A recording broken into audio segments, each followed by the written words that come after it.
your week is going well. Today I thought we could go through the SCOTIABANK Giller Prize Longlist. It was announced last week on September the 8th in anticipation of the shortlist that will be revealed on October the 5th. My name is Jolene from Bookworm Adventure Girl. If you have been following my channel, then you already know that I really enjoy diverse reading, diverse books and authors, and I also love Canadian literature. If you are new, thanks for joining us. Please hit subscribe and stick around. Today we will go through the 14 books on the SCOTIABANK Giller Prize Longlist, and I'm going to give it a try and give my predictions on which books I think will make it into the shortlist. So we'll see if I get any of them right. Keep your fingers crossed for me. The Giller Prize recognizes Canadian authors and celebrates Canadian literature annually by giving $100,000 to the author that wins.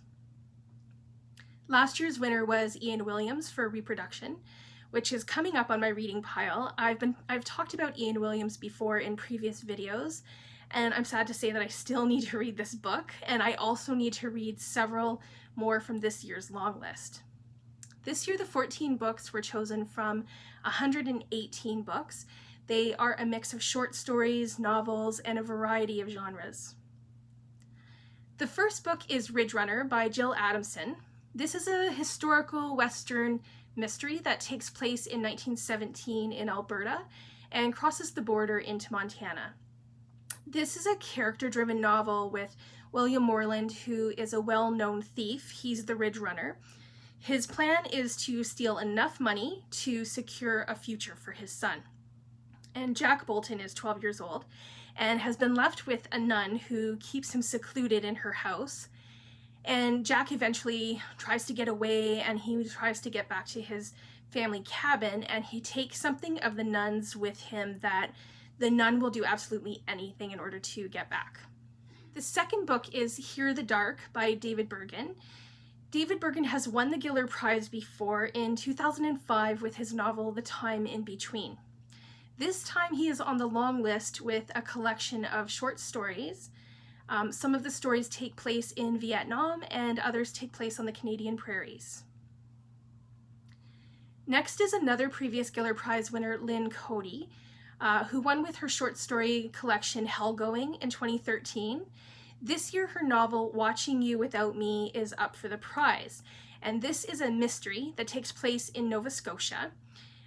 Karen goes to her childhood home to help take care of her sister Kelly, and Karen gets to know Trevor, who is one of Kelly's caregivers. But Trevor may be hiding something, and Karen needs to find out what the deal is with this guy and what's really going on. All I Ask by Eva Crocker is the next book. This book takes place in Newfoundland and has LGBTQ representation. It begins with the cops knocking on the door of the main character Stacy's home. They confiscate all of the electronic devices in the house, and I'm not sure why or what the outcome of this is, but once I read it, then hopefully I will be able to find out what it's all about. Emma Donoghue's Pull of the Stars is the 5th book on the long list. This is one of my most anticipated books of this year. The book takes place in Ireland during a time when the new flu is causing people to quarantine. Sounds familiar, doesn't it? This is a historical fiction novel that takes place over 3 days in a maternity ward. As people are dying from the Spanish flu, there are still mothers giving birth and people like Julia Power who are on the front lines bringing life into the world. So it's interesting that this is during a pandemic, but I think that there are so many other issues that this story brings up as well. Next is Butter Honey Pig Bread by Frances Ekwuyasi. I don't know if I'm saying the author's name correctly. The author is originally from Nigeria, and this book is about 3 women from Nigeria. The twins, Kehinde and Tay, and their mother, who believes she is a non-human spirit that plagues her family with misfortune. So the twins become estranged for 10 years, and 10 years later they go home where the 3 women must face the past.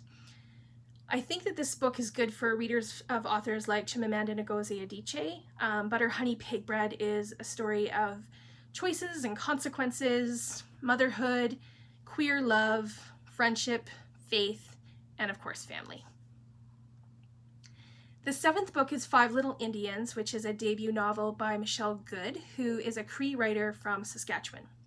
This book is inspired by Michelle Good's own experiences, and the book is told from the different perspectives of 5 former students of a residential school.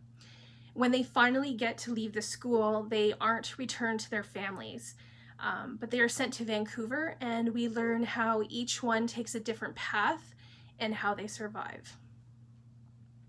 Dominoes at the Crossroads by Kellough is a collection of short stories that I know very little about, but I've heard really good things about it from those who have read it, so it's one that I'm a little bit curious about. Thomas King's Indians on Vacation is a story about Bird and Mimi, an Indigenous couple who go on vacation in Europe.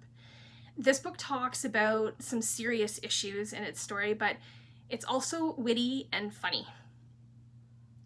Consent by Annabel Lyon is about identical twins who don't have much in common. Saskia is an academic and Jenny is more artistic and a thrill seeker.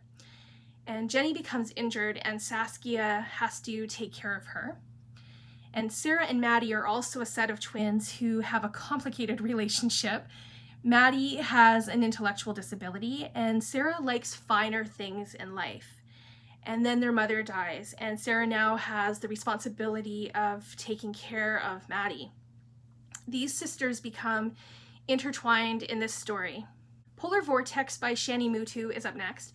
This author's work has been longlisted and shortlisted for the Giller Prize in the past.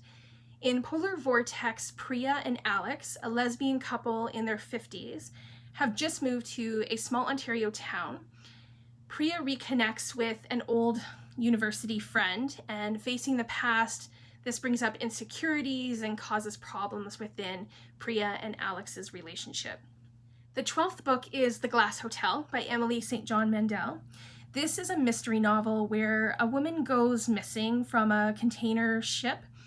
This story goes between the ship, New York, and Vancouver Island.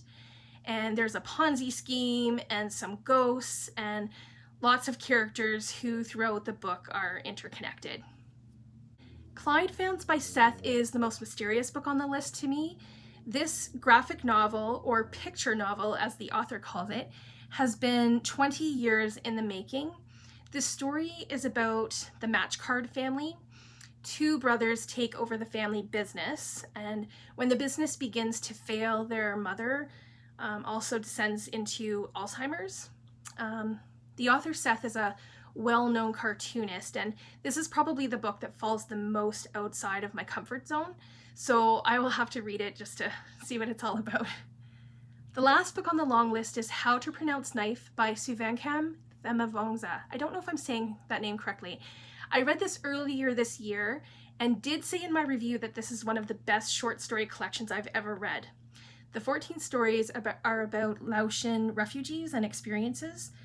Each story offers something, and some of them are delightful and funny, and others are sad and really tug at the heartstrings. There are themes of struggle, misunderstanding, loneliness, and poverty. So right now I'm not sure if the shortlist will be 5 or 6 books. They've done both in the past, and it's hard to narrow it down to only 6 books, mostly because I haven't read most of them. But also because there are some authors on this list that I really like, and so many of the books sound like they're exceptional. So to get onto the long list, I think, is an achievement in itself, and so I'm going to try and predict 6 of them. And I'm going to say that the books that I think will make it onto the short list are Consent by Annabel Lyon, Five Little Indians by Michelle Good, Butter Honey Pig Bread by Frances Ekwuyasi, How to Pronounce Knife by Souvankham Thammavongsa, Pull of the Stars by Emma Donoghue, and only 4 of the books on the long list are by men, which is interesting, but I feel like men should and will be represented on the short list, and it's hard to choose just one out of the 4, and I'm not sure what the judge's process is, so they may choose to put Seth's graphic novel in because it's unique. But I think if I had to choose just one, I'm going to choose Dominoes at the Crossroads. So we will see what happens when the shortlist is announced on October 5th. And once I know the shortlist, I will be sure to read the ones that are on the list that I haven't already read. And I'm hoping to make a prediction for the winner before the winner is announced on November the 9th. Please let me know in the comments if there are any of these books that you are hoping will make it onto the shortlist, or if there are any that you have read or that you want to read. I will include the list of books in this video in the description below, as well as the website for the Scotiabank Giller Prize. Thanks again for watching. Don't forget to make every day an adventure.